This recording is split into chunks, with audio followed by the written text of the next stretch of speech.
Saudi আরবে একটি sofa তৈরির কারখানায় আগুন লেগে বাংলাদেশি শ্রমিক নিহতের সংখ্যা বেড়ে ১৩ জন হয়েছে। তারা সবাই নওগাঁর আত্রাই উপজেলার বাসিন্দা। সেখান থেকে বিস্তারিত জানিয়েছেন প্রতিনিধি রায়হান আলম। নওগাঁর আত্রাই উপজেলার গন্ডগোয়ালী গ্রামে।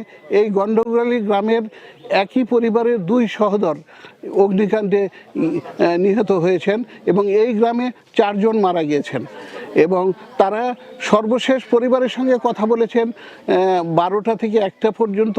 তার পিতামাতা আত্মীয় স্বজনরা আহাজারি করছেন, বিভিন্ন প্রলাপ বকছেন তাদের ভাগ্যের যে উন্নয়নের যে জন্য তাদের আজকে এই প্রাণ দিতে হয়েছে।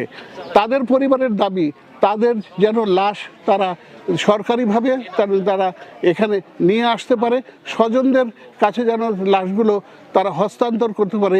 এবং আত্রাই উপজেলার বিভিন্ন গ্রামে, উদয়নপুরে আছেন, এখানে আছেন পারখাসুন্দা গ্রামে, এই একই উপজেলায় নিহতের ঘটনায় এই উপজেলায় শোকের মাতম দেখা দিয়েছে। প্রশাসনের পক্ষ থেকে নিহতদের পরিবারের বিভিন্ন খোঁজ খবর নেওয়া হচ্ছে এবং তারা এই নিহত পরিবারদের যে আর্থিকভাবে সহায়তা করার জন্য তারা আশ্বাস দিয়েছেন।